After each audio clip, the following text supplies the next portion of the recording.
Hello. So I'm here with Laddie, who, as you can see, is munching on grass. And I wanted to talk today. I wanted to talk about money, and I've talked about money in relation to eating disorders a fair amount, written about it a lot.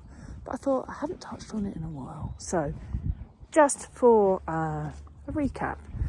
Now, not all people with restrictive eating disorders develop issues with spending money, but I'd say quite a lot of us do. And those that have long-term eating disorders, it seems to be one of those things that, goes on to develop over the years. And the way I see it is that eating disorders, it's about fear of weight gain, but that turns it into an energy balance thing. We're sort of just afraid of achieving any sort of energy surplus on a day-to-day basis, and we're always striving for energy deficit, which leads us to engage in body weight suppression behaviours. But I think that when we do this, what we do is we provide our brain with the illusion that we are in an environment of scarce resources, because remember, the human brain's been around a while. It's been around much longer than fashionable thinness or any of the other pressures that are now modern day on people to be underweight have. And so for our sort of old reptilian brain, the reason that we would be in energy deficit would be because there's resource scarcity in the environment. And so when we don't eat enough food, we present our brain with an illusion of resource scarcity. And that is why I think that for many of us over the years, things just get weirder and weirder. So the productivity thing is one. I'll just touch on that today. I'll do another video on that later. But always feeling you've got to be going, productive, not allowed to rest. Feeling like resting is sinful or disgusting or a bad thing to do. If you think about it, if we're in an environment of resource scarcity, an apocalyptic environment, that's what you need to do. You need to go.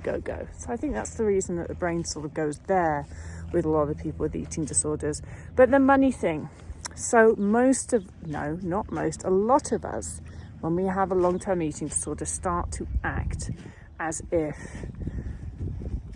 money is really scarce. And for some people it might be, but most of us massively exaggerate that. So I turned into a certain workaholic, and that's part of the productivity thing as well. But I had money in the bank and I could not spend it. I couldn't buy toilet roll. I couldn't buy anything without massive feelings of just unease, guilt, anxiety, and just this feeling of stress, like I just can't do that, I shouldn't do that. And the feeling was really like, if I do that, I'm failing the future me, or I'm putting myself in a precarious situation if I buy toilet roll. Guys, buy toilet roll.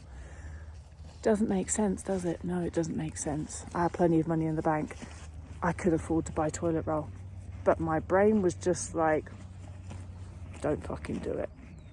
And so I stole toilet roll from public spaces and did that for years.